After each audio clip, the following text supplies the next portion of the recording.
que a próxima audiência deve acontecer no final de junho. Mas um dos suspeitos, Jean Carlos, ainda continua desaparecido. Letícia Silva está ao lado do advogado dele. Ô Letícia, o que é que a defesa está alegando? Bom dia, Letícia.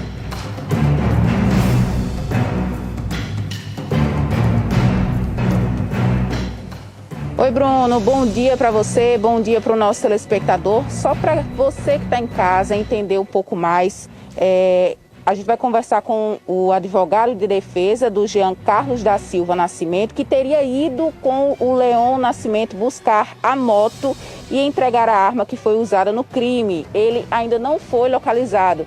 A gente vai conversar agora com o advogado de defesa do Jean Carlos para explicar um pouco mais para a gente. Bom, sobre esse assunto, o que é que a defesa alega e por que o Jean Carlos, ele desapareceu, né? Sumiu. Bom dia a todos, bom dia, Bruno.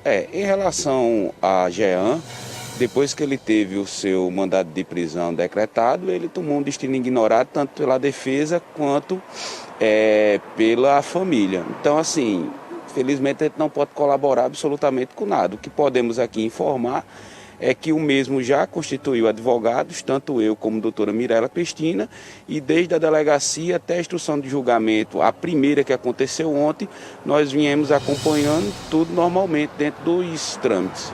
O que é que a defesa apresentou com relação ao Jean Carlos? Assim, o que a gente tenta apresentar desde o início é negativa de autoria, né? O meu cliente está sendo injustiçado de uma forma bárbara, igual o que aconteceu com o doutor Expedito Pereira, a amizade dele com o Ricardo e ter apenas emprestado uma moto, está trazendo ele a esse processo criminal como se ele tivesse arquitetado toda a logística, como se ele tivesse ajudado o possível mandante a cometer esse assassinato. Então, assim, isso nos choca porque, como operador do direito, é preciso ter materialidade. E até o momento, a única coisa que foi encontrada foram falácias, inclusive de Leon, que não tem credibilidade nenhuma, porque já responde no processo criminal. Meu cliente, ele é o réu primário e está completamente assustado, tanto ele como a família. E é importante também trazer aqui ao conhecimento da sociedade que até as testemunhas deles foram ameaçadas de morte para não testemunhar a favor dele. Então a situação continua completamente delicada. As únicas pessoas que estão com ele são apenas nós, advogados. No início, o senhor chegou a ter algum tipo de... Antes dele estar foragido, na verdade, o senhor chegou a ter algum tipo de contato com ele? O que ele alegou, de fato, antes de se apresentar? Não, tivemos contato sim, fizemos uma reunião, ele foi até o nosso escritório explicar a versão dele. E assim, e desde o início ele sempre deixou bem claro, ele disse: doutor, olha, eu sou apenas amigo de Ricardo. O Leon apareceu na época da campanha e no dia que aconteceu isso ele pediu uma moto para fazer uma correria, como ele diz no popular, fazer uma cobrança. Então eu fui na casa do meu amigo, certo, o senhor Cláudio, e pedi uma moto emprestada. E mais uma vez eu afirmo, isso não é modus operandi, modo de agir de quem comete ilícito.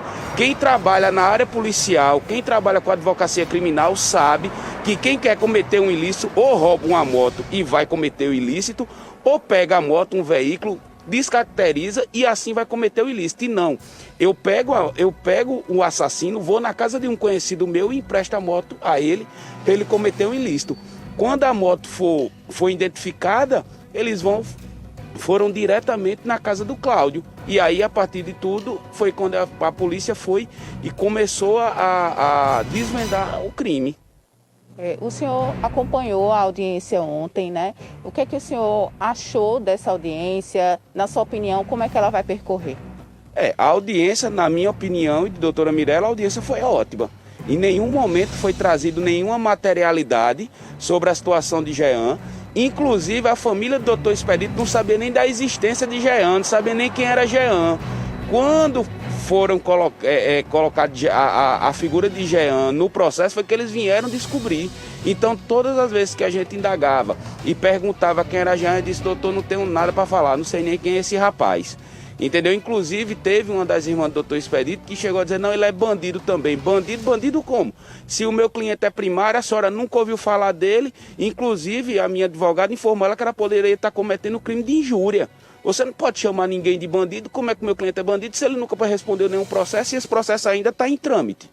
Então, assim, é preciso ter um pouco de cautela para que inocentes não sejam colocados na cadeia.